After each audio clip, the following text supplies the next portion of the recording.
Est-ce que vous vous êtes déjà demandé combien de dioxyde de carbone était dissous dans une bouteille d'eau pétillante? Oui? Eh bien, ça tombe bien, c'est ce que nous allons voir dans cette vidéo.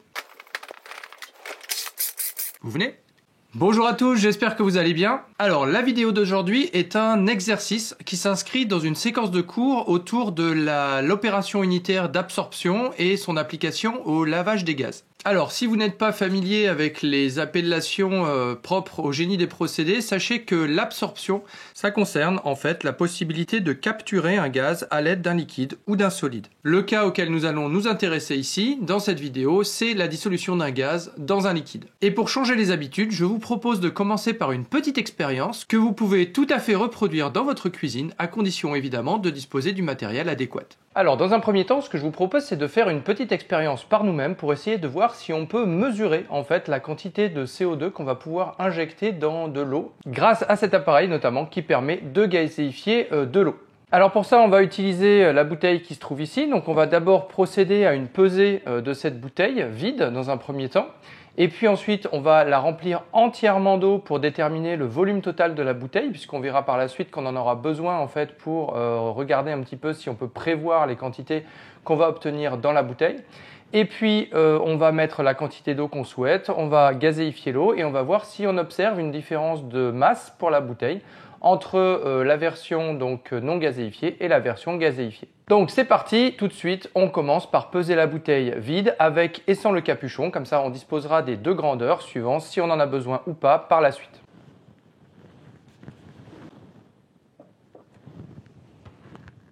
Voilà, donc on a 116 grammes pour la bouteille vide sans le capuchon.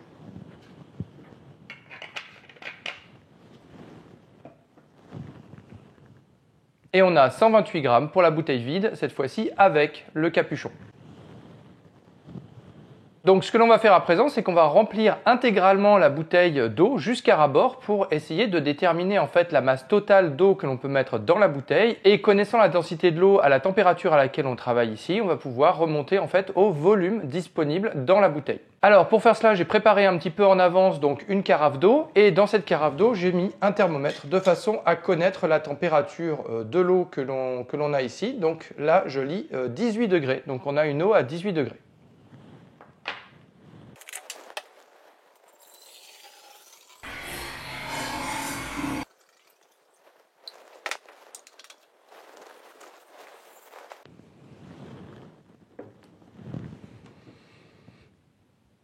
Bien, donc j'effectue une pesée ici, on est à 1157 grammes cette fois-ci pour la bouteille pleine avec le capuchon et remplie d'eau à ras-bord. Donc comme je disais tout à l'heure, ça va nous permettre de déterminer le volume en fait disponible dans la bouteille. Donc maintenant je vais retirer un petit peu d'eau pour redescendre à la limite à laquelle il faut se trouver pour pouvoir utiliser l'appareil de gazéification.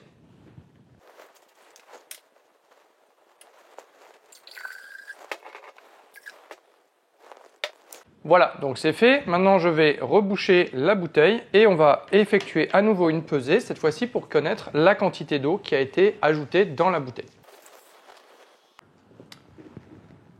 Donc là, je lis 965 grammes au total, donc avec la bouteille bouchonnée plus l'eau à l'intérieur. On fera les calculs tout à l'heure sur la masse que ça représente. Alors, l'opération suivante consiste à introduire le CO2 dans la bouteille grâce à l'appareil qui se trouve ici. Alors, j'ai une cartouche qui est un petit peu en fin de vie, donc j'espère qu'on va réussir à aller jusqu'au bout de l'introduction du gaz.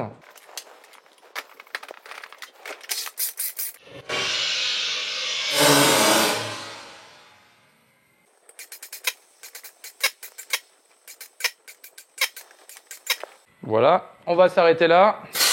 Donc on décroche et on essaie de bouchonner rapidement avant que tout le CO2 soit parti. Voilà, hop.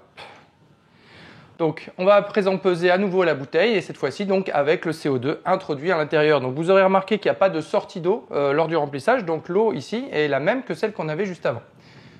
Donc on effectue à nouveau la pesée et on est à 971 grammes pour la bouteille avec le CO2 à l'intérieur. Donc on voit qu'on a effectivement une différence. On a effectivement ajouté de la masse à la bouteille, la masse correspondant donc au CO2 qu'on a introduit ici. Alors évidemment, cette expérience n'a aucunement prétention à être une expérience parfaitement rigoureuse, hein. C'est quelque chose d'assez grossier dans la façon dont on a procédé. On n'a absolument pas de garantie d'avoir atteint l'équilibre entre le gaz à l'état gazeux et le gaz dissous dans l'eau. On a une maîtrise de la composition de l'eau qui est également variable puisque c'est de l'eau du robinet.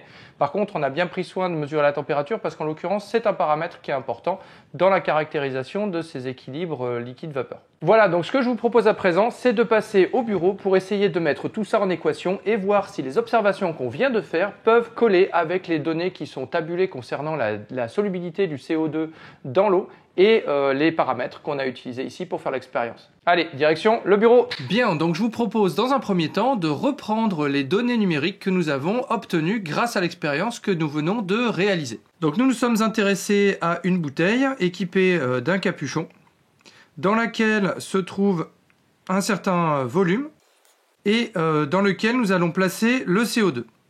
Donc dans un premier temps, on a pesé la bouteille vide. Donc la bouteille vide, on a vu qu'elle pesait 128 grammes avec le capuchon.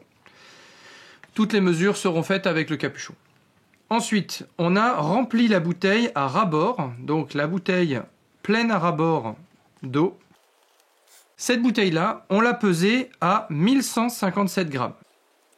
Autrement dit, la contenance de la bouteille est de 1157 grammes moins la tare, autrement dit 128 grammes, ce qui nous fait 929 grammes. Donc, on peut placer 929 grammes d'eau au total dans la bouteille. Si on considère que la densité de l'eau est de 1, ce qui est à peu près le cas ici, hein, on a une valeur qui est très légèrement différente, mais on est à peu près dans ces eaux-là. Cela veut dire qu'en fait, dans la bouteille, on a un volume total disponible de 929 millilitres. Alors, une fois qu'on a réalisé ces mesures-là, on est revenu à un niveau d'eau dans la bouteille qui correspond au niveau d'eau dont on avait besoin en fait pour introduire le CO2 dans l'eau. Donc, la masse que nous avons obtenue pour la bouteille, cette fois-ci avec la quantité d'eau qui nous intéresse, il était de, au total, 965 grammes. Ce qui veut dire que la quantité d'eau qui a été introduite ici dans la bouteille est de 965 moins 128 grammes. Autrement dit, ça nous fait 837 grammes. Et une fois qu'on a eu introduit le CO2 dans la bouteille, à ce moment-là, on avait une masse totale de 971 grammes. Ce qui veut dire qu'on a ajouté a priori 6 grammes de CO2 dans la bouteille. Alors évidemment, la question qui se pose, c'est est-ce que ces 6 grammes sont significatifs? Alors je n'ai pas fait l'expérience plusieurs fois de suite, tout simplement parce que je n'avais pas envie de jeter l'eau gazeuse qu'il y avait dans la bouteille. Donc je vous invite à renouveler l'expérience chez vous et à me dire si vous trouvez des choses similaires. Nous, ce que l'on va faire ici, c'est qu'on va essayer de voir si eh bien, cette valeur de 6 grammes est raisonnable. Autrement dit, est-ce qu'elle est compatible avec les valeurs que l'on trouve dans la littérature concernant la solubilité du CO2 dans l'eau. Et c'est ce qu'on va faire tout de suite. Alors, pour faire cela, on va utiliser deux relations. D'une part, la loi des gaz parfaits et d'autre part, la loi de Henry que l'on a vue en cours. Alors, je vous rappelle que la loi des gaz parfaits nous dit que on a la relation suivante qui est vérifiée, donc pression fois volume qui est égal à la quantité de matière fois la constante des gaz parfaits fois la température. Et pour que cette relation soit numériquement vérifiée, les unités à utiliser sont le pascal pour la pression, le mètre cube pour le volume, les moles pour la quantité de matière, les joules par mol et par Kelvin pour la constante des gaz parfaits, et enfin le Kelvin pour la température. Et d'autre part, on va ici utiliser la loi de Henry, que l'on a vu en cours, qui va nous permettre de faire le lien entre la quantité de gaz dissoute et la pression partielle de gaz au-dessus du liquide. Alors la loi de Henry existe sous différentes formes suivant les grandeurs qui sont celles qui nous intéressent. Nous on va en utiliser une qui lie en fait la concentration dans la phase liquide et la pression partielle de gaz au-dessus du liquide. Donc cette relation s'écrit tout simplement CI, où CI représente la concentration donc, de l'espèce qui nous intéresse, égale KPI, où K est une constante de Henry, et PI la pression partielle du gaz au-dessus du liquide. Alors, les unités qui sont habituellement utilisées dans la loi de Henry pour ce type de relation sont les suivantes. La pression va être donnée en atmosphère, la concentration sera en mol par litre, et la constante de Henry, du coup, est fournie en mol par litre et par atmosphère. Alors, dans le cas du CO2, qui est le cas qui nous intéresse, la constante K est égale à 3,4 10-2 mol par litre et par atmosphère à 25 degrés Celsius. Alors, si vous vous souvenez bien, la température à laquelle nous avons fait la mesure était de 18 degrés Celsius, ici. Donc, je vais le noter ici. La température de travail, celle à laquelle nous avons réalisé les mesures, était de 18 degrés Celsius. Okay, donc, on a un petit écart entre la température de travail de 18 degrés Celsius et la température à laquelle la constante K que je vous propose d'utiliser ici est fournie, à savoir 25 degrés Celsius. Néanmoins, dans la mesure où, je vous l'ai dit au début, hein, la manipulation qu'on a faite était relativement grossière, elle n'a pas vocation à être précise, je vous propose tout simplement de conserver la valeur de cette constante K, même si on sait qu'on aura un petit décalage entre la valeur qu'on va obtenir là et la valeur qu'on aurait dû obtenir avec la constante à 18 degrés Celsius. Alors, la constante en question, je la tire pas de mon chapeau évidemment, je l'ai trouvée tout simplement sur la page Wikipédia qui est consacrée à la loi de Henry. Alors, la page anglaise, puisque les valeurs ne sont pas présentes sur la page française. Et ces valeurs sont issues d'une publication scientifique dont vous trouverez la référence sur la page Wikipédia. Alors, si l'on veut calculer ici la quantité de CO2 présente dans la bouteille au total après avoir fait l'introduction de CO2, en faisant l'hypothèse que le CO2 a chassé l'air ambiant qui était présent au-dessus du liquide, autrement dit, on va faire l'hypothèse qu'on a uniquement du CO2 dans l'espace libre de la bouteille qui se trouve au-dessus du liquide, eh bien, ce qui va nous manquer, c'est la pression dans la bouteille pour pouvoir savoir justement à quelle pression est ce gaz.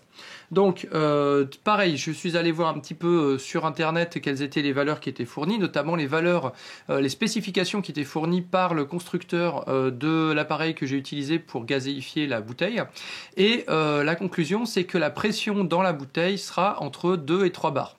Donc ce que je vous propose, c'est de prendre une pression ici de 3 bars. Hein. Vous avez vu que j'avais mis pas mal de gaz dans la bouteille.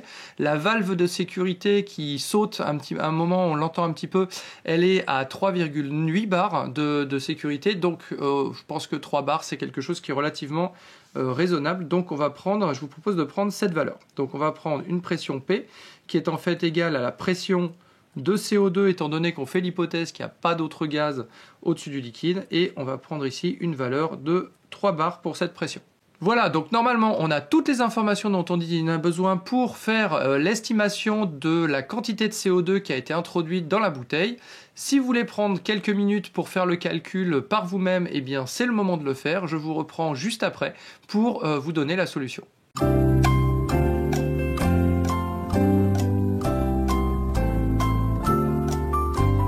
Alors en fait, une fois qu'on a posé le problème et qu'on a collecté la totalité des informations nécessaires à sa résolution, finalement, on aboutit assez vite au résultat. Donc la première chose que nous allons faire, c'est de calculer la quantité de CO2 présente dans la phase liquide. Donc pour cela, on va utiliser ce qu'on a dit tout à l'heure, on va utiliser la loi de Henry, qui nous dit donc que la concentration en CO2 dissous est égale à K, la constante de Henry qu'on a vu tout à l'heure, multipliée par la pression partielle de CO2 au-dessus du liquide. Alors ici, on a fait l'hypothèse que cette pression partielle de CO2 était de 3 bars, ce qui représente en fait 2,96 atmosphères. Bien, la constante d'Henry, donc je vous l'ai donnée juste avant, elle est de 3,4 10-2 mol par litre et par atmosphère, ici. Et donc, il suffit de faire la multiplication et on obtient la concentration en CO2 dans la phase liquide qui est ici de 0,101 mol par litre. Donc le volume de liquide contenu dans la bouteille, une fois que lorsqu'on a mis le gaz en fait, est connu, alors de manière indirecte, toujours en supposant que la densité de l'eau ici est de 1. On a vu tout à l'heure qu'on avait 837 grammes d'eau. Autrement dit, cela nous amène à supposer qu'on a un volume d'eau dans la bouteille de 837 millilitres. On peut ainsi accéder au nombre de moles de CO2 présent dans le liquide, puisqu'on va simplement multiplier la concentration en CO2 par le volume de l'eau. Et on obtient ici 8,43 10-2 mol.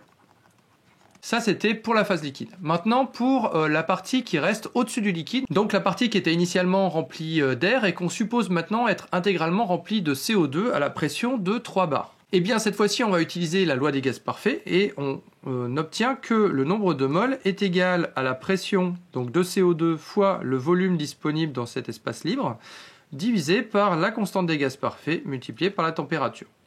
Alors le volume ici, on l'a également de manière indirecte comme tout à l'heure, puisque on a vu que le volume total de la bouteille, qu'on déduisait de la masse totale d'eau qu'on pouvait y stocker, était de 929 millilitres. À ces 929 millilitres, on retire les 837 millilitres qui sont occupés par l'eau, et donc on obtient 92 millilitres d'espace libre en haut de la bouteille. La pression, on l'a vu tout à l'heure, elle était de 3 bars. La constante des gaz parfaits, alors celle-ci, elle vaut 8,314 joules par mol et par Kelvin, on l'a vu tout à l'heure. Et la température, eh bien, on va prendre la température de travail, à savoir ici donc 18 degrés Celsius, ce qui correspond à 291 Kelvin. Je vous rappelle, pour trouver la valeur en Kelvin à partir de la valeur en Celsius, vous ajoutez 273 ici. Donc on fait le calcul et on obtient ici un nombre de moles qui est égal à 1,14 10-2 mol. Donc pour le total, il y a juste à faire la somme des deux. On a le nombre de moles dissous plus le nombre de moles en phase gaz. Ce qui nous donne, comme on l'a vu tout à l'heure, donc pour le nombre de moles de gaz dissous 0,101. Oui, alors visiblement, je me suis un petit peu emmêlé les pinceaux pendant le tournage, puisque j'ai ici pris la valeur numérique qui correspond à la concentration molaire de CO2 dans l'eau, et non pas la masse totale de CO2 contenue dans l'eau qui se trouve dans la bouteille. Donc il y a évidemment une différence entre les deux, mais ça ne change pas la conclusion dans le sens où l'ordre de grandeur de la masse totale de CO2 qu'on obtient reste sensiblement la même. À savoir que l'on a quelques grammes de CO2, a priori, dans la bouteille. Désolé pour cette petite boulette. Et le nombre de moles de gaz donc présent dans l'espace libre au-dessus du liquide qui est de 1,14 10-2, autrement dit, cela va nous faire 0,011. Le total qu'on obtient est donc de 0,112 mol. Ok, donc ça, cette quantité, on va la comparer aux 6 grammes qu'on a mesuré tout à l'heure. Pour cela, on a besoin évidemment de la masse molaire du CO2. Donc je vous rappelle que la masse molaire du CO2, elle est de 44 grammes par mol. Donc la masse molaire du CO2 est de 44 grammes par mol. Et donc, on en déduit que la masse de CO2 est ici égal à 0,112 fois 44, ce qui nous donne une masse de 5,28 grammes. Donc vous voyez qu'on tombe pas loin du tout des 6 grammes qu'on a mesurés tout à l'heure. Alors vous allez me dire, il y a beaucoup d'approximations et je suis entièrement d'accord avec vous. La valeur de la pression dans la bouteille, on ne l'a pas mesurée, tout simplement parce que je n'avais pas les instruments pour le faire. On l'a estimé sur la base de ce qu'on avait pu trouver sur internet et sur les spécifications de l'appareillage. On a supposé que la densité de l'eau était de 1, ce qui n'est pas tout à fait exact. Voilà, donc il y a quand même pas mal d'approximations autour. Néanmoins, on trouve une valeur qui est quand même relativement proche de la valeur qu'on a mesurée, ce qui veut dire que ce que l'on a mesuré, finalement, est très probablement proche de ce que l'on aurait obtenu en faisant les mesures de manière propre. Et je trouve ça quand même plutôt génial qu'on puisse mesurer ce genre de choses avec juste des ustensiles de cuisine. Voilà donc j'espère que cette petite expérience vous a plu ainsi que l'explication qui suivait. Alors, si vous êtes curieux, ce que je vous propose, c'est de renouveler l'expérience en mettant cette fois du bicarbonate de soude dans l'eau avant d'y introduire le CO2 pour voir ce qui se passe. Et je vous invite à me dire dans les commentaires si vous seriez intéressé par une vidéo qui traite de ce sujet. À bientôt!